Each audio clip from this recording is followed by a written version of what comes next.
ሰላም የተወደዳችሁ የአብሲኒያ ዴይሊ ተከታታዮቻችን እንደምን ቆያችሁን? ዛሬም እንግዲህ በአዳዲስ ወቅታዊ አነጋጋሪ ቪዲዮዎች ዳግም ተመልሰናል። በጣም ቆንጆ ቪዲዮዎችን ይዤላችሁ መጥቻለሁ።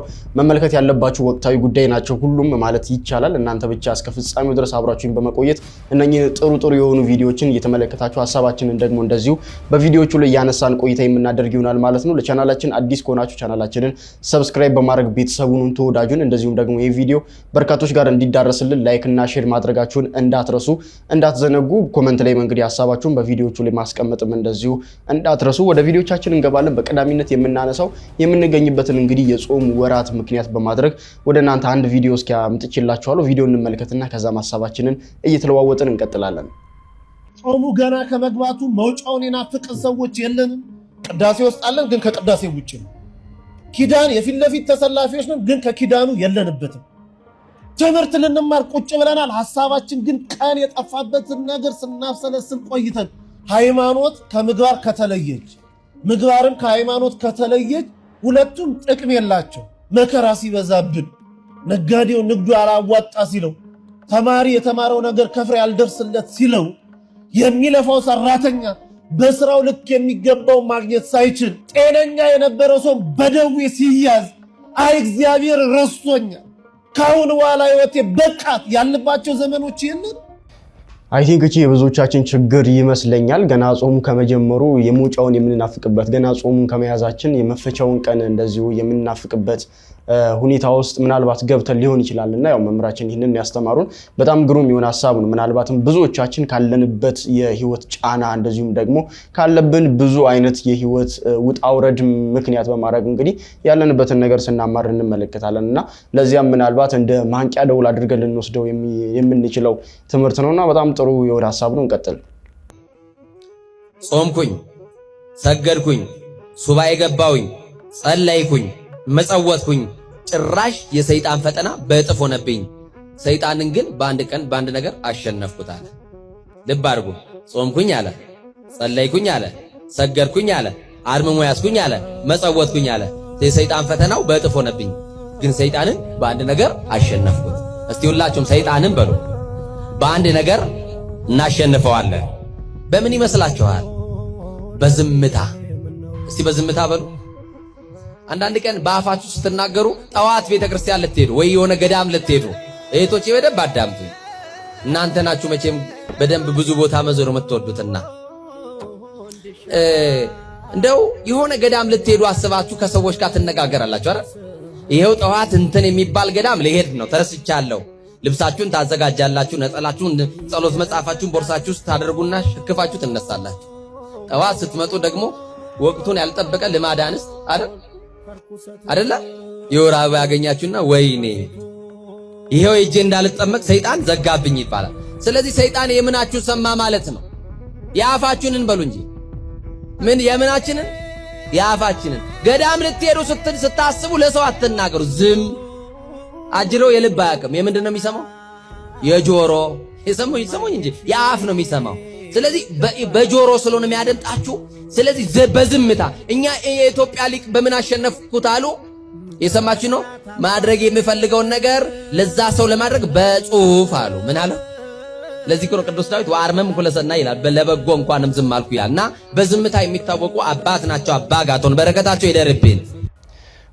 የኢትዮጵያው ጃንደረባ ትውልድ አንድ ምስል ለቋይቼ ነበር በአንድ ወቅት እንደዚህ በጾም ወቅት ነው።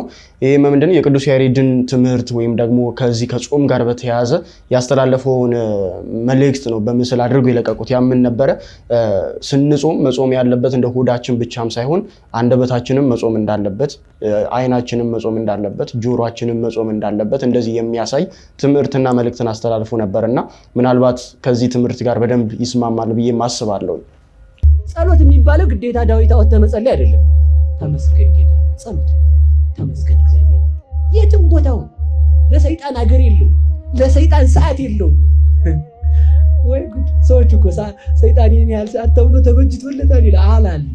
በዚያ ሰዓት ሰው ይዝላል። እሱን አመጣዋለሁ። እየሰማችሁ ነው?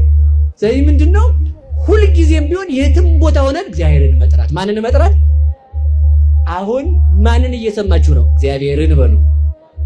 ንገሩኝ እንጂ ስንጸልይ ማን ይሰማናል? እሺ የትኛውን ሰዓት ግን እናብዛው? እግዚአብሔርን ተመልከቱ። የተከበረ ባለስልጣን እንኳን ተመልከቱ። መጀመሪያ አይቆይ ወሬዎትን ያቁሙና እኔን ይስሙኝ አይባልም ይባላል። ስለዚህ ምንድነው ይባለው? ይናገሩት አገሩን ማስተዳደር እንዲህ ያልኩ ብሎ አንድ ሰዓት ቢበዛም ሰው መናገር የፈለገ ሰው እንደ ድመት አፉን ጥርግ ማረጉ አይቀርም ማለት ነው። እንደዚህ ካለ ሰው ዝም ብላችሁ ቀጥል ያንተን ወሬ ነው ማለት ነው።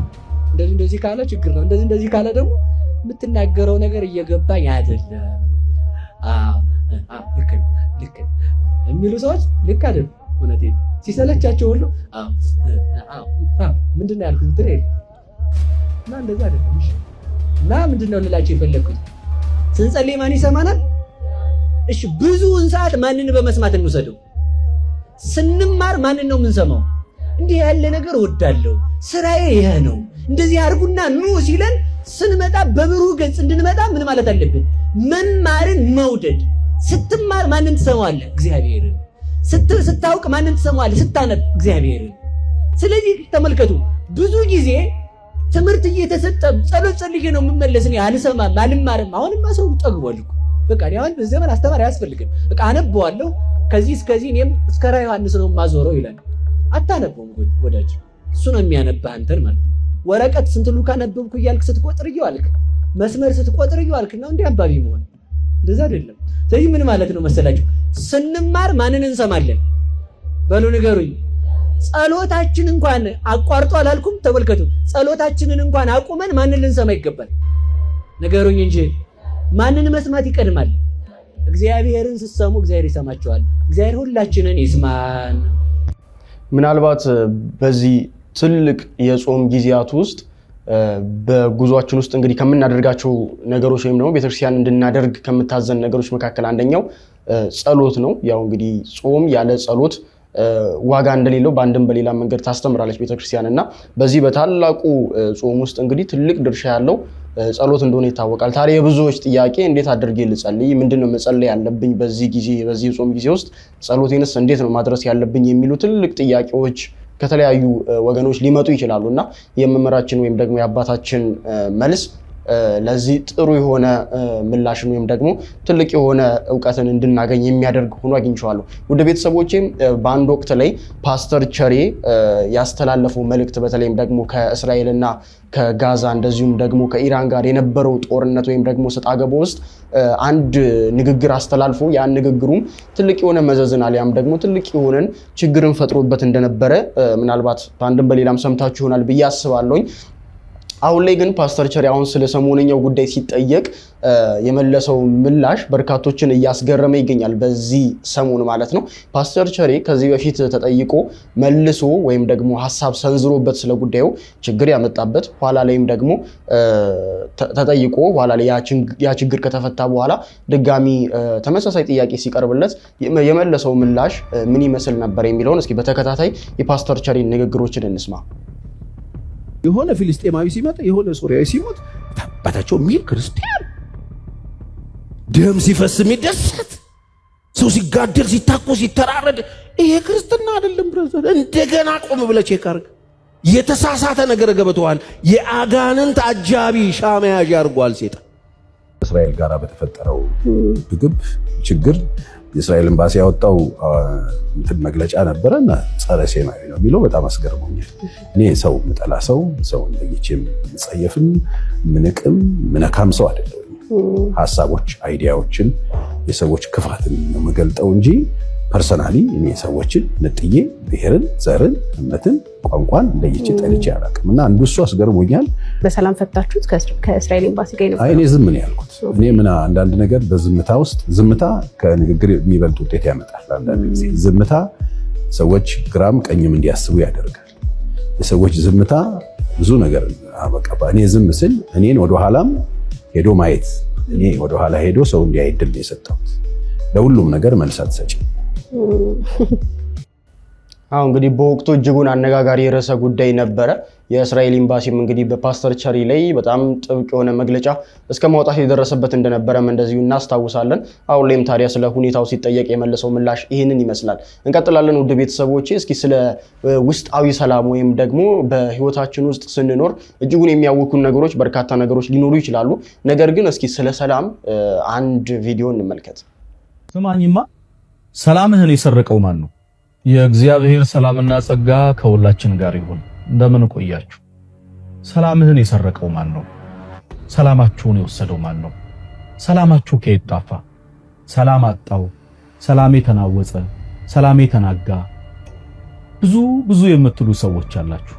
ምናልባት የኑሮ ውድነቱ፣ የነገው ስጋት፣ ተስፋ መቁረጥ፣ ሱስ፣ ጫት፣ ሲጋራው፣ መጠጡ፣ በጓደኞች በወዳጆች በኩል የመጣው ጦር፣ ሌላም በሰዎች መከዳት፣ ብዙ ነገሮች ሰላምህን አሳጥተው ሊሆን ይችላል። የእግዚአብሔር ልጆች ሰላምን የማጣት አንደኛው ቁልፉ ጉዳይ ሰላም ለሚያሳጣን ነገር እጃችንን መስጠትና ሰላማችንን መዘንጋት ነው። ሰላማችንን ፍለጋ የሰላም እጦት ባለበት ቦታ ላይ ወይም ደግሞ ሰላም በማይገኝበት፣ ሰላም በማይኖርበት፣ ሰላም በሌለበት ቦታ ላይ ሰላምን በመፈለግ የምናደርገው ጥረት ነው። ሰላማችን እርሱ ክርስቶስ ነው። እርሱ ሰላማችን ነው ተብሎ እንደተጻፈ ሁላችንን ከሞት ያነሳ ሕይወትን የሰጠ በምድርም ሰላም፣ በመወለዱ ሰላም፣ በመሞቱ ሰላም፣ በትንሣኤው ሰላም፣ በስቅለቱ ሰላም፣ በመከራው ሰላም የሰጠን የእግዚአብሔር ልጅ ኢየሱስ ክርስቶስ ነው። ጧፍ ስጠኝ እስኪ አባ። ስንት ልስጥህ? 10 ስጠኝ። ይሄው። ሶሪ በእናትህ ብር አልያዝኩም መሰለኝ። ጓደኛዬ ቤተክርስቲያን እየጠበቀኝ ነው። ስንመለስ ከሱ ተቀብዬ ልስጥህ? በዛው ካላስቀረብኝ እሺ ውሰድ። አረ ችግር የለውም፣ አሁን እመለሳለሁ።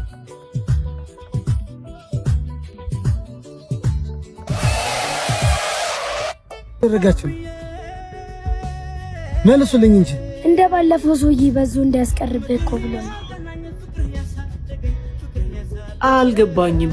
ይቅርታ የልጅ ነገር ሆኖ ነው። ባለፈው አንድ ሰው እንዲህ እንዳንተ አመጣለሁ ብሎኝ የ500 ብር ጻፍ ወስዶ በዛው ቀረ። በዛም በጣም ስበሳጭ አይተውኝ ነበር። ለዛ ነው። እና ዋና ስራው ጧፍ መሸጥ ነው? አዎ፣ ባለቤቴም ጉልትና ቄጠማ እየሸጠች አግዘኛለች። በምናገኛት ገንዘብም ሁለቱ ልጆቻችን ይዘን 3000 ብር በተከራየንበት ቤት እየኖርን ነው። ይቅርታ ማን ነው ስሞት? ቄስ አሰፋ እባላለሁ። ቄስ ነዎት እንዴ? አዎ፣ ከ6 ዓመት በፊት ነበር ከጎንደር የመጣሁት። እዚህ የማገለግልበት ቤተክርስቲያን አገኛለሁ ብዬ ነበር በተስፋም ብመጣ፣ እስካሁን ግን ገና ደጅ እየጸናሁ ነው። ያው በዓላትን እየጠበቅኩ ጧፍ እየሸጥኩ ፈጣሪን በተስፋ እየጠበቅኩ ነው። አስጠበቀኝ እኮ ባርኮቴ። እንኳን መጣ። በእናትህ ስልኬን ስጠኝ። አካውንትዎትን ይንገሩኝ። 1000 ያው 10 ፍሬ ጧፍ በ10 ሺህ ብር ገዝተንዎታል። አመሰግናለሁ። ይህ ድራማ አይደለም።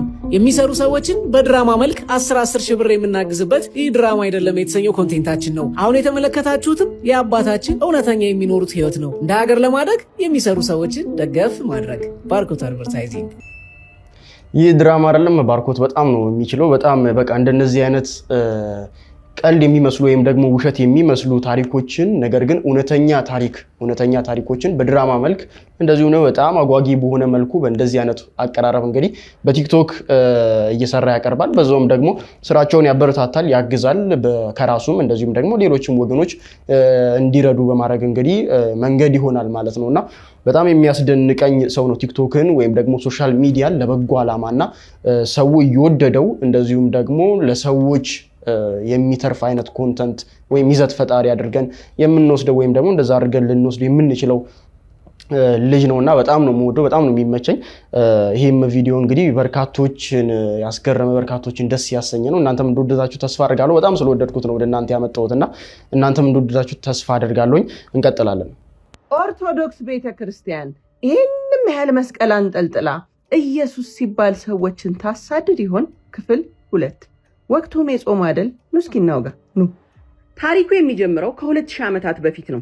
በኢየሩሳሌም በጎልጎታ ተራራ ላይ የአዳምን በደል ሊሽር በደል የሌለበት ጌታ እንደ በደለኛ ተቆጥሮ ደዌያችንን ሊቀበል ሕማማችንን ሊሸከም ስለመተላለፋችን ሊቆስል የወሰነበት ወቅት ለሰው ልጆች በሰጠው የማዳን ተስፋ ቃል ከሰማይ ወርዶ ከድንግል ማርያም ስጋን ነስቶ ሰው የሆነው በምድር የተገለጠው ክርስቶስን ነበር አይሁድና የካህናት አለቆች በተመሳቀለ እንጨት ላይ እንዲሰቀል የፈረዱበት። በችንካር ተቸንክሮ በደም ተሸፍኖ በፈቃዱ ስጋውን የቆረሰበትን ደሙን ያፈሰሰበትን ይህንን መስቀል ነበር ታዲያ አይሁድ በትዕቢትና በቅናት ጥልቅ ወደሆነ ጉድጓድ የቀበሩት። ጉዟችንን ወደ 4ኛው መቶ ክፍለ ዘመን እናርግ።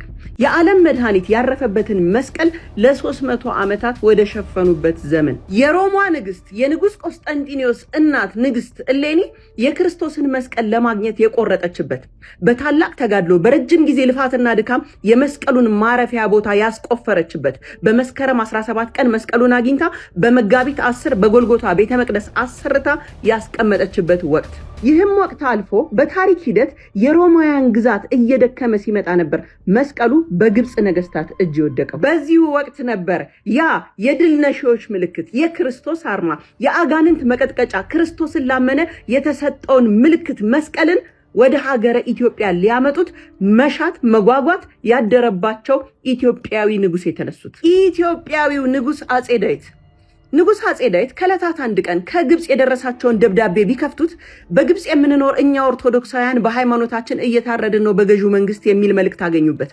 ታዲያ ብዙ ሺህ ሰራዊት አሰማርተው ለክርስቲያን ወንድሞቻቸው ሲሉ የዘመቱት ንጉስ ብዙን ሺህ ሰራዊታቸውን የግብጽ መንግስት ቢመለከት ነበር የተርበተበቱት። ግብፃውያኑ ታዲያ በተፈጥሮ ወንድሞቻችሁ ከሆኑ ክርስቲያኖች ጋር በሰላም ኑሩ ሲሉ ነበረ ንጉሱ መልእክት ያስተላለፉት።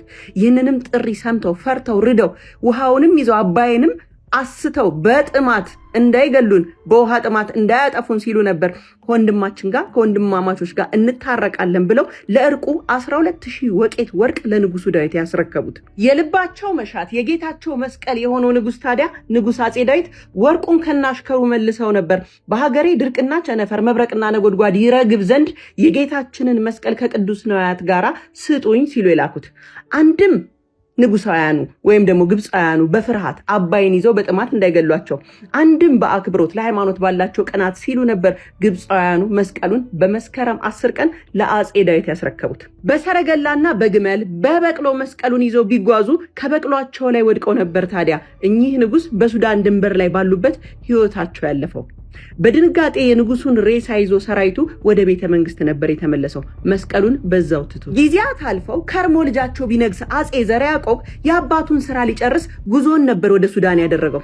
ንጉሱ ህልም ቢደጋገምበት አምብረ መስቀል የበዲ በመስቀል እያለ መስቀሌን በመስቀለኛ ቦታ ላይ አስቀምጥ በሚል ህልም ተይዞ ነበር ጉዞውን የጀመረው መስቀሉን በመስቀለኛ ቦታ ላይ ሊያስቀምጥ። የት ታዲያ እንደ ዛሬ አስፋልት ሳይለሰልስ መንገድ ሳይወጣ ትራንስፖርት ሳይመጣ ነበር ከሱዳን ድንበር ተነስተው በግር በበቅሎ መስቀሉን ይዘው ከረር እስከ መናገሻ እስከ እንጦጦ ማርያም እስከ ደብረ ብርሃን እስከ አምባሰል ድረስ እኚህ ንጉስ የደከሙት። መስቀሌን በመስቀለኛ ቦታ ማለት የት ነው? 7 ቀን ሱባኤ ነበር ንጉሱ የገቡት። በጸሎት መልሳቸው በብርሃን መሪነት ነበር እዚህ ቦታ ላይ የደረሱት። ከአዲስ አበባ 480 ኪሎ ሜትር አስፋልት በሌለው መንገድ በባዶ እግር በበቅሎ 9905 ጫማ ከፍታ ያለው ተራራ ላይ ወጥተው ሲያበቁ ነበር በመስቀል ቅርጽ የተፈጠረች እዚች ቦታ ላይ የቆሙት።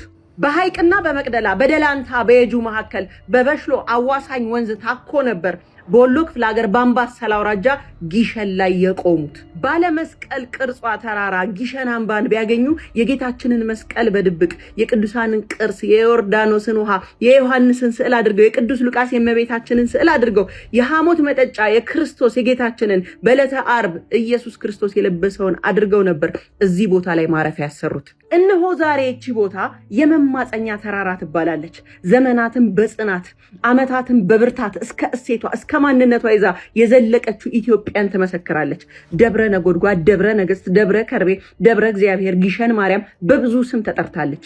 የታታሪ ነገስታት፣ የትጉ ካህናት፣ የጽኑ መንግስታት ማደሪያ፣ የነገስታት ልጆች መማሪያ ቦታ ሆና አገልግላለች። ከ4ኛው መቶ ክፍለ ዘመን አንስቶ ምድር ከሰማይ ጋር ታሪክ ከመንፈሳዊነት ጋር ተዋህዶ የዘመናት ሚስጥር የተሰወረባት የኢትዮጵያ የሃይማኖት ታሪክ ቁልፍ ምስክር ሆና መሐከሏ ገነት ዳሯ እሳት ይሁን የበረረ ወፍ የሰገረ ቆቅ አይታረድባት ተብላ ደሙ የፈሰሰበት ስጋው የዋለበት ሰይጣን ዲያብሎስ ድል የተነሳበት እኛ ደግሞ ከጨለማ ወደ ብርሃን የወጣንበት በፈቃዱ የተሰቀለበትን ዕፀ መስቀሉን ይዛ የክርስቶስ መስቀል ስር የሚያለቅሱ የሚማልዱ መነኮሳት ካህናት መምህራኖቿን አቅፋ የመስቀሉን የፍቅር መገለጫነት እያስተማረች የድል አርማዋን አስቀድማ የፈውስ ምንጭነቱን እያሳየች የድህነት ምልክቱን እያሳለመች ቦታዋን ለረገጡ ንስሐ እየሰጠች በመስከረም ወር መስከረም 21 መስቀሉ ኢትዮጵያ መርገጡን በማስመልከት በመስከረም 21 ግሸን መድረሱን በማስመልከት በመስከረም 21 ቤተ መቅደስ ተሰርቶ ቅዳሴ ቤቱ መባረኩን በማስመልከት ልጆቿን እየጠራች